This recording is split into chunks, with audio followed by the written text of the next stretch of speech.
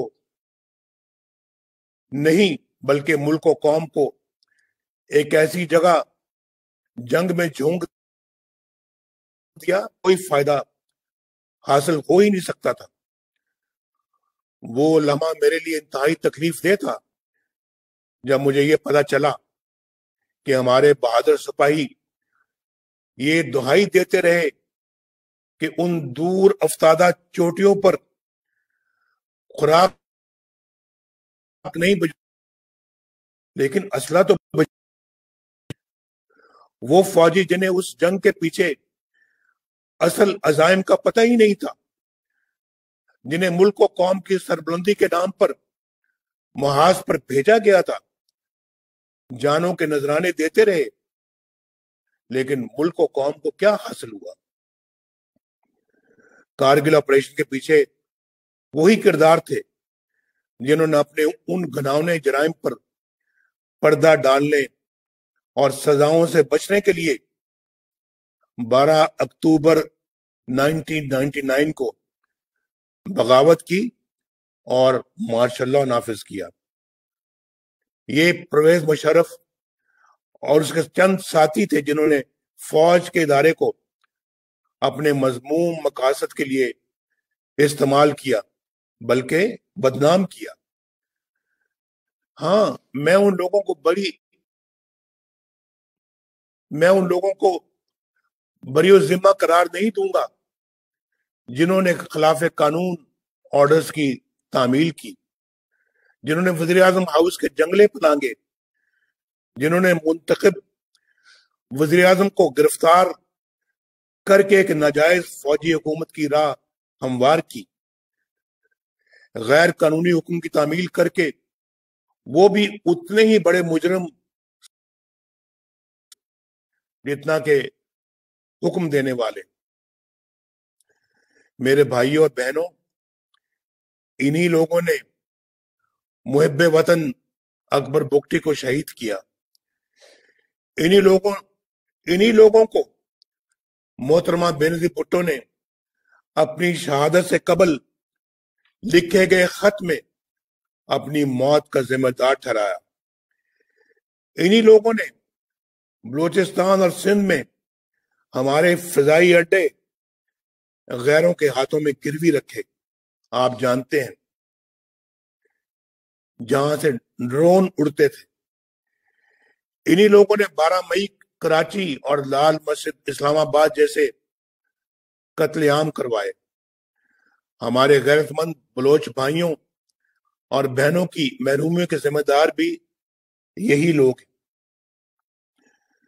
ان واقعات سے جہاں آپ نے دکھ اور پریشانیاں اٹھائیں، وہاں مٹھی بھر لوگوں نے بے شمار فائدے اٹھائے۔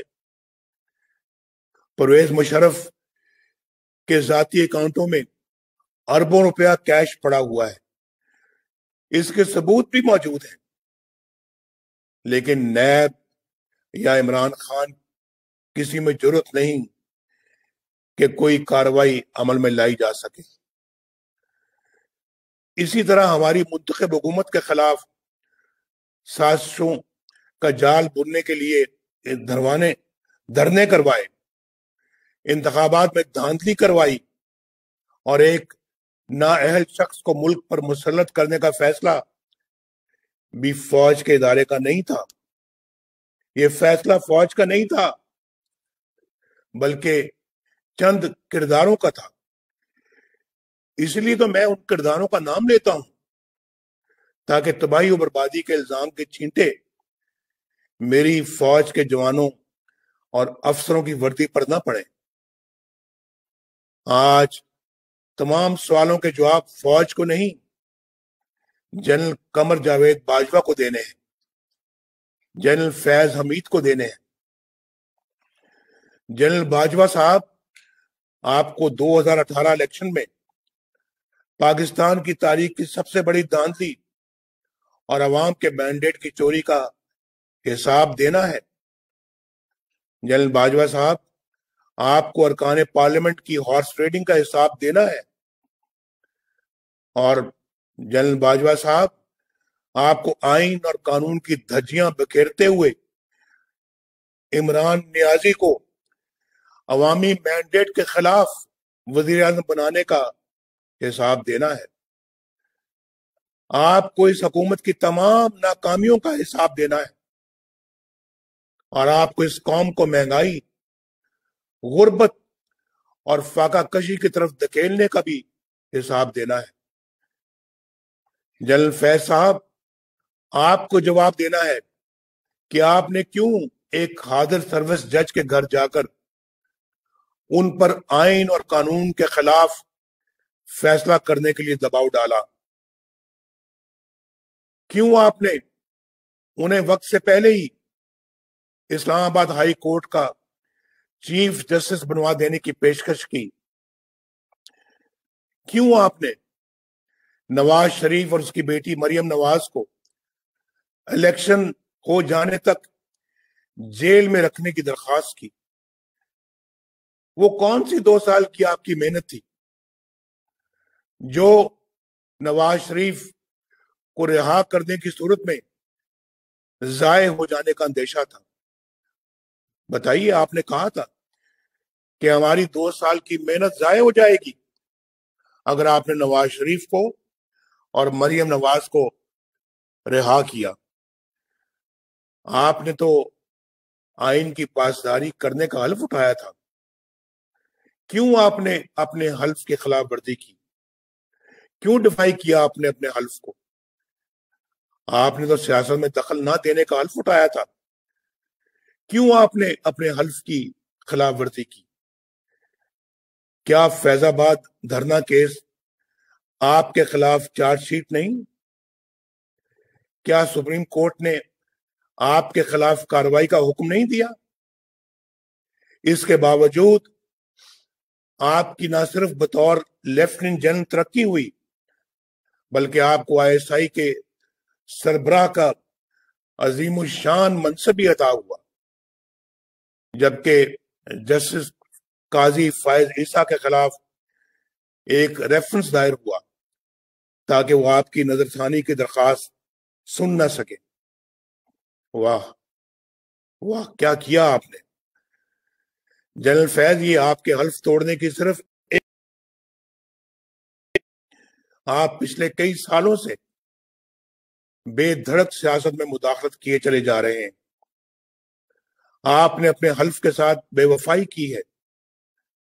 اگر یہی وقت آپ نے پیشہ ورانہ دفاعی امور پر صرف کیا ہوتا تو ہمارے کشمیری بہن بھائی کبھی ان مصائب سے دوچار نہ ہوتے جن سے وہ آج دوچار ہیں۔ عمران خان صاحب، آپ تو سیاست کے میدان میں نابالغ ہو۔ بار بار کہتا ہوں میں کہ ہمارا آپ کے ساتھ مقابلہ ہے ہی نہیں۔ ہمارا مقابلہ آپ کے لانے والوں کے ساتھ ہے، آپ کے ساتھ نہیں ہے۔ ہمارا مقابلہ تیار چلانے والوں کے ساتھ ہے۔ لیکن یہ مت سوچنا کہ تم بچ جاؤ گے۔ ثاقب نثار کا NRO نہ تمہیں بچا سکے گا اور نہ علیمہ خان کو۔ تم جس کے پیچھے چاہے چھپو، فورن فنڈنگ کیس میں تمہاری بدعنوانی نہ صرف کھل کے رہے گی بلکہ تمہیں جیل بھیجے گی۔ تمہیں چینی، آٹے اور ادویات کی قیمتوں میں اضافے سے عوام کو پہنچنے والے نقصان کے 1-1 روپے کا حساب دینا ہوگا۔ تمہیں زمان پارک میں کروڑوں روپے کی نئی تعمیر کی لاگت کا حساب دینا ہوگا۔ تمہیں بنی گالا کی منی ٹریل دینی ہوگی۔ دوسروں پر کیچڑ اچھالنا تمہیں احتساب سے نہیں بچا سکے گا عمران خان۔ یہ ٹی وی پر بڑکے مارنا اور دھمکیاں دینا تمہیں نہیں بچا سکے گا۔ تم اور تمہارے ہر کرپٹ ساتھی کو حساب دینا پڑے گا۔ بلوچستان کے بہنوں اور بھائیوں، میں آج 3 پیغامات دینا چاہوں گا۔ پہلا، فوج کے جوانوں اور افسروں کے نام۔ یہ آپ کا اپنا ملک ہے میرے فوجی بھائیوں، جس کے لیے آپ جان دینے سے بھی دریغ نہیں کرتے۔ آپ نے جہاں اس کی حفاظت کا حلف اٹھایا ہے، وہاں اتنا ہی اہم اس کے آئین کی تابعداری کا حلف ہے۔ جہاں آئین شکنی اور قانون شکنی شروع ہو جاتی ہے، وہاں ظلم کا دور شروع ہو جاتا ہے۔ جب آپ کسی فرد واحد یا مفاد پرست ٹولے کے لیے آئین توڑنے کے مرتکب ہوتے ہیں، وہاں آپ خود اپنی قوم کو، اپنے ملک اور اپنے لوگوں کو آئین شکنوں کے رحم و کرم پر چھوڑ رہے ہوتے ہیں۔ اپنے حلف کی پاسداری کیجیے، خود کو متنازع ہونے سے بچائیے۔ دوسرا میرا پیغام میرے پاکستان کے سول سروس کے نام ہے۔